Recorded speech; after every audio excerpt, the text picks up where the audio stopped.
It's Monday, and that so happens to be the day that I like to talk about monsters. Hello, everybody. My name is Geoff Arbuckle. This is Monster Mondays, presented to you by Film Seizure. This week, we are going into the far-flung future of humanity, out to a hydroponic research station of sorts, deep within one of Saturn's moons. This is 1980's Saturn III. Now, this was directed by Stanley Donen. Now, Stanley Donen is kind of an interesting person to have made this movie for a few reasons. First and foremost, he had an incredible career as a choreographer and director on some very, very large movies and some big time movies.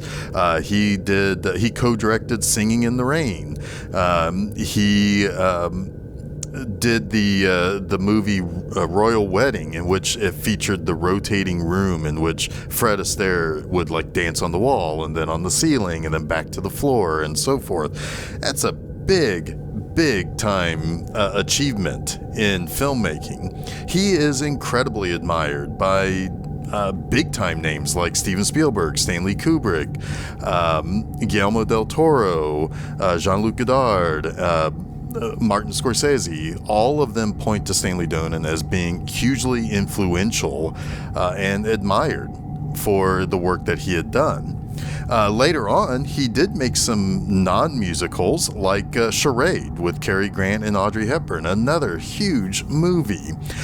He ended up getting a special Oscar later in his life, in which he basically was given the special award for all of the contributions that he had made to musicals, to choreography, and then of course his other non-musical movies as well. Interestingly enough, though, Stanley Donen had worked with quite a few big-time people, one of which was Gene Kelly. Interestingly enough, I don't know if they always had a contentious relationship or if it was something that kind of fell apart later on in both of these men's lives. Later on in life, they didn't have a whole lot of really nice things to say about one another. Gene Kelly was a little bit more publicly less jerkish about Donen. Donen had said a lot of really negative things about working with Kelly, but Gene Kelly would typically be very condescending in private about Stanley Donen. So, here's a guy who is admired by many, worked with a lot of big names. I assume that he got along with a lot of those big names, did not get along with other big names, and yet is still kind of held up to a certain standard, especially with his work in musicals and in that genre in particular. In this movie, he actually has three pretty significant names. One maybe not as significant until a little bit later, but had done some pretty big things before this. The first person, our primary star draw, at least as far as a name, is Kirk Douglas. Now, he's a three-time Oscar nominee. Most people are going to know him for Spartacus. Huge star, often thought of as among some of the manliest of male leading men, and was typically thought of as a hero for his entire career. So you got him. That's a pretty big name. That's going to probably sell a lot of tickets. Then you also have Farrah Fawcett, who had been for 4 years on Charlie's Angels, had done a few other things prior to Charlie's Angels. She had a small part in one of my favorite sci-fi movies, Logan's Run. She is in this as kind of she's actually, I think, top billed in this movie because of her importance to this story. But Charlie's Angels, or beyond Charlie's Angels, Farrah Fawcett was the sex symbol of the 70s. I shudder to think how many of those posters of her in her bathing suit that were sold, and how much that made her a household name. And then, of course, Charlie's Angels being a significant lead in that. In the 80s, she transformed into still a sex symbol, but something a little bit more. She became a 4-time Emmy nominee, 3 times in the 80s, 1 time posthumously after her kind of TV documentary was released that she helped kind of co-produce. But she was, she's thought of as a significant actress, not just a pretty face, not just a great head of hair and a great body and a great set of eyes. She is considered to be a really, really good actress and a very big name, particularly in 1980, as she was transitioning away from Charlie's Angels and doing more solo lead type of stuff. Thirdly, in this movie, we have Harvey Keitel. Now, Harvey Keitel had done a lot of work early on with Martin Scorsese, having been in Mean Streets, having been in Taxi Driver. He was kind of a tough, right? Like he's not necessarily thought of as a lead, but maybe more of a heavy.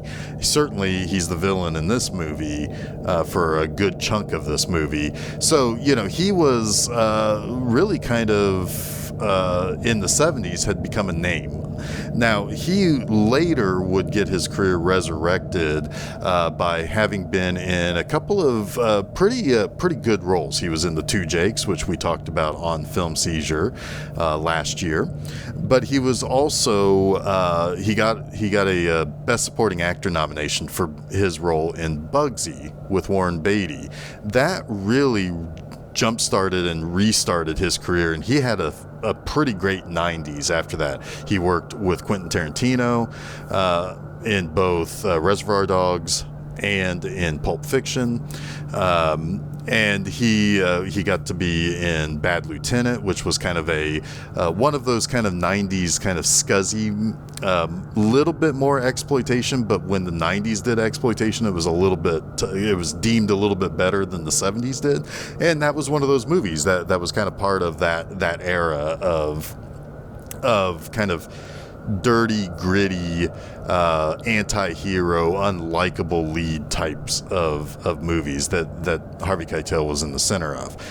However, with Saturn III, he didn't get along with Stanley Donen, or he didn't like the movie, whatever it was. He refused to come back to do any ADR looping type of recording afterwards, where he would fix some dialogue, fix some sound issues, whatever the case was. So his part was completely and totally overdubbed by another actor. This had been done a few times. It was done with Flash Gordon, where Sam Jones didn't get along with Dino De Laurentiis. He was essentially kind of fired when he wouldn't show up to do any of that looping. They brought in a completely different actor to overdub all of Sam Jones's lines in Flash Gordon. Same thing here in Saturn III. Whatever the case was, Harvey Keitel was not liking what was going on with this movie, with this production, with everything and how it was playing out. In fact, he would say that while making this movie, that this was pretty much his lowest point in his career. So that's something.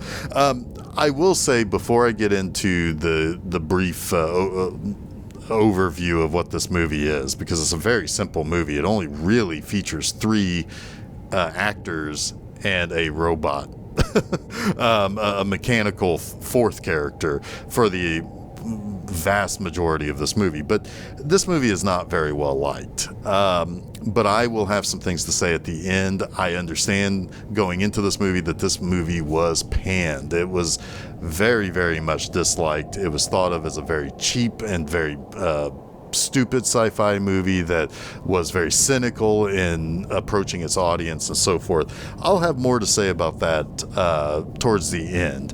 I still found 3 things that I do very much like about this movie, and I'll get to that when I get to that section of this episode. But so this movie begins with a shot that is completely and totally ripping off Star Wars. You're seeing a perspective shot of this giant ship flying overhead, basically, arriving at Saturn.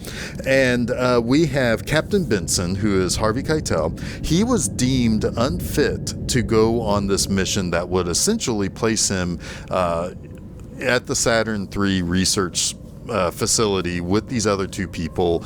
Basically, he would land there, there would be an eclipse, and he would be there for basically a month to kind of get them back up to speed with whatever it is that they're having problems with their production. He's basically being just sent there as a helper. Well, he was deemed unfit to go on this mission, and it seems like that's something that's not often talked about in sci-fi movies, the mental fitness of being in this type of scenario where you're being sent to someplace that's going to be remote, that's going to be lonely, and you're going to be there for a while. Well, he ends up killing the guy who was selected in his place, and he basically impersonates the guy, and he goes down to the planet. Now, when he gets there, of course, there's radio silence because of the eclipse, so there's no way for Adam, who is Kirk Douglas, and Alex, who is Farrah Fawcett, to double check that Captain Benson is who he says he is. Well, he brings with him this canister that he doesn't let anybody touch. He doesn't want anybody doing anything with it. However, we do find out that there is this kind of May-December romance going on between Adam and Alex, which apparently is off limits on Earth. When two people are working together, they can't have a romantic relationship, or so Captain Benson says. Captain Benson, though, takes an incredible liking to Farrah Fawcett, and there's this really kind of interesting character thing going on there between Adam and Alex and with Captain Benson. Captain Benson is this very almost robotic, almost emotionless character who he doesn't understand the whole idea that these two people have feelings for each other. He straight up asks Alex if he can use her body for his pleasure, that is something that basically gets assigned to people on Earth. Whenever you need sexual release, you just get your assigned person and you go and you have sex or whatever. He doesn't understand some of the lackadaisical elements that Adam has kind of brought into this facility. He sees, he deems things as being present or future versus what's past and obsolete. And it's very, very, it's a very peculiar thing because you get the impression that Kirk Douglas has not been on Earth for many, many years. It's kind of referred to that maybe Alex has never seen Earth, that maybe she was born in space, had always been in various other colonies and stuff like that. It plays an important part towards the end of the movie as well. So he reveals that he has brought along this new robot, which is called a demigod robot, which he names Hector. The idea is that you put it together. It is powered essentially by a collection of neural cells and brain cells that were harvested from fetuses of humans. So it's basically powered by a gigantic brain as it's been grown in this canister, and it's going to give the robot the ability to think faster, be trained faster, and be able to essentially make it so that one of either Alex or Adam is going to be obsolete. That this robot is going to be able to take over that and outproduce the second human team member at Saturn III.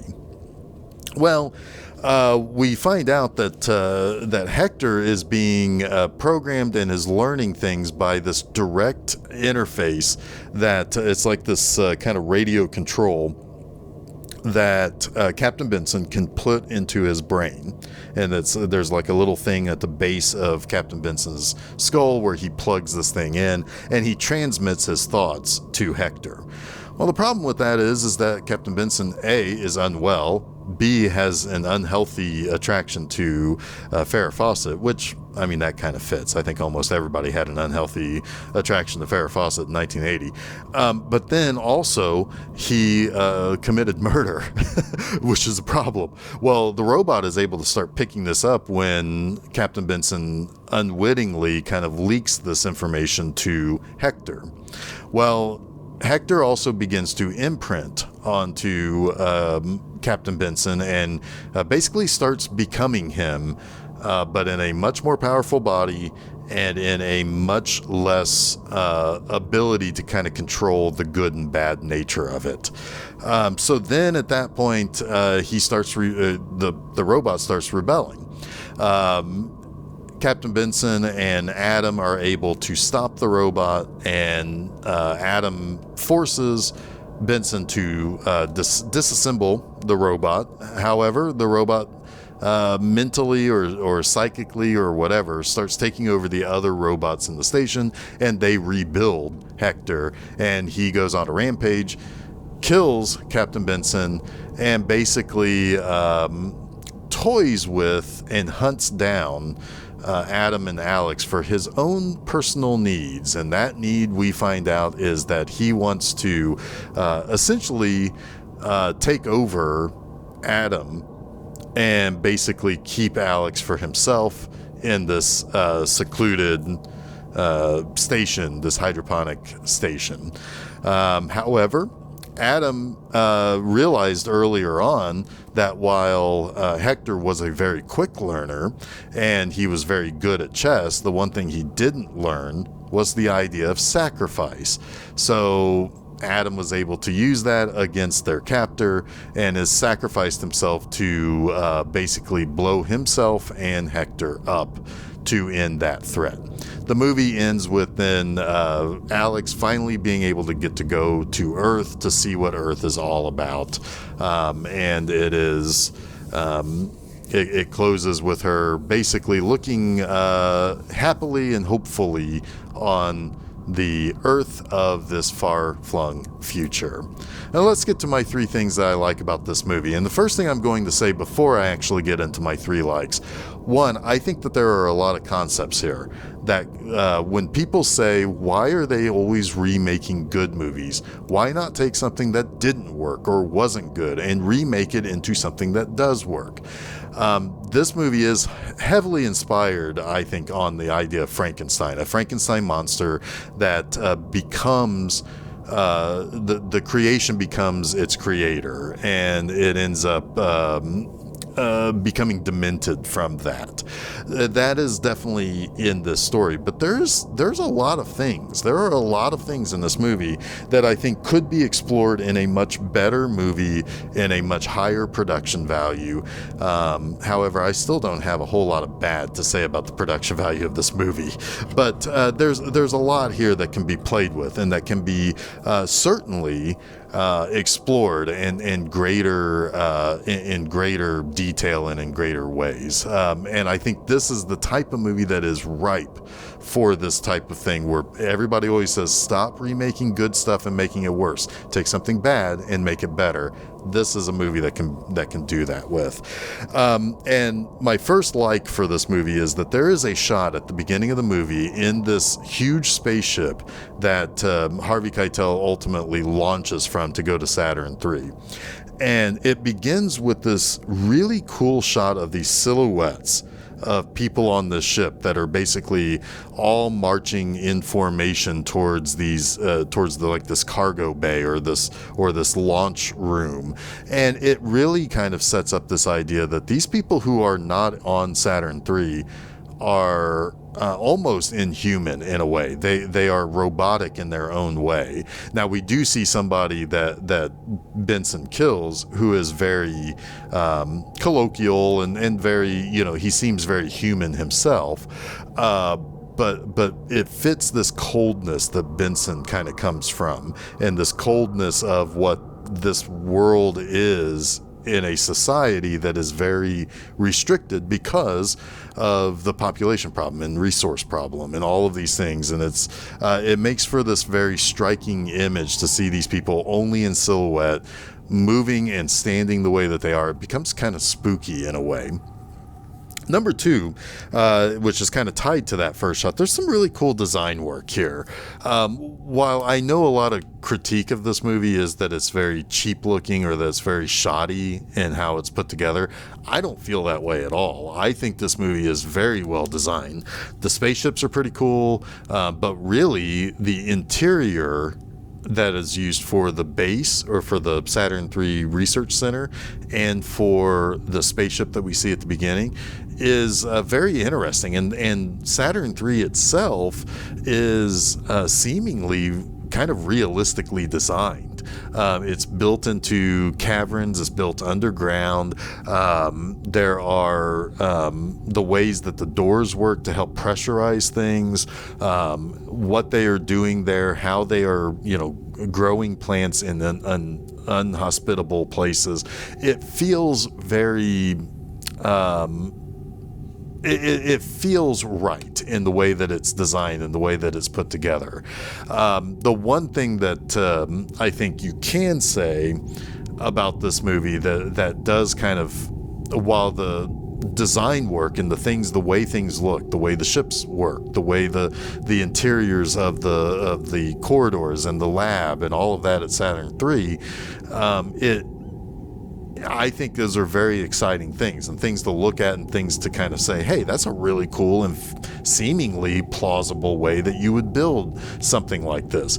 I think one of the problems that this movie has, though, is that it's very, very slow moving, and it's very, when you see the robot get put together again by the other robots, you see every goddamn second of those robots rebuilding Hector. So while there are some really cool things to look at, sometimes they linger on things too long. But that said, I still very much like the design of this movie, this design of this far-flung future. Thirdly, Hector himself is a really cool robot. It's very tall, it's very imposing. Its body is designed to look like it has musculature. It's designed to look like it is strong. What's funny is it has this itty-bitty little head that is just essentially three little prongs that are used for speech and for seeing. And it's and that's something to say that, yes, the bulk of the innards of this thing is a gigantic brain. Its head, the way that it thinks and the way that it does things, is immature and very small headed and very small minded, if you will. But the robot itself, it's got like these plates on it that look like muscles. It's got the way that it starts itself up by having these fluids kind of go into it, like as if it has blood vessels and veins and all of that stuff. It's a very cool, again, it comes down to that design work. It's thinking about what a robot should be. Robots don't need to have heads. They maybe need to have something to see with, quote unquote, but they don't really need to have heads. And this kind of takes that into consideration. It needs arms, it needs legs, it needs a body. It doesn't necessarily need a head, and that helps it, one, look more imposing, two, look less human, and three, it sets up a really cool, scary scene where at one point Hector is wearing the decapitated head of Harvey Keitel. Pretty awesome, if you ask me. Overall, is this movie that good? So-so. It's like I said, it's very deliberate. It almost does things to kind of spread out the movie. I mean, it's only 88 minutes, but like I said, you see that goddamn robot get rebuilt. You don't need to see that. You just need to see the other little robots on the station come alive and start picking up all the pieces, and then you reveal that Hector's rebuilt again. That's all you need to do.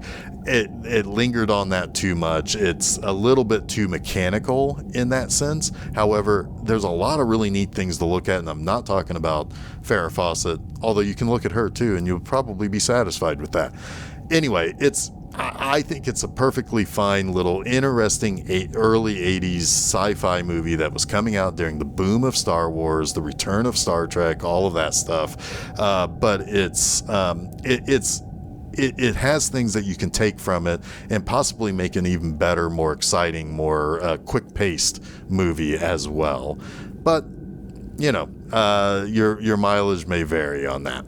Well, that wraps up this week's Monster Mondays. Now, don't forget to check out new episodes of Film Seizure every Wednesday and a new installment of Monster Mondays each Monday on filmseizure.com. You can also find both of those shows wherever you can find podcasts like SoundCloud, Apple Podcasts, Google Podcasts, Stitcher, TuneIn, Spotify, and Audible. Additionally, you can hop on over to Facebook and Twitter. You can follow us by just searching for Film Seizure. And while you're at it, you can go over to my website, bmovieenema.com, and read new text reviews each and every Friday morning. You can also follow B-Movie Enema on Facebook and Twitter by searching for that.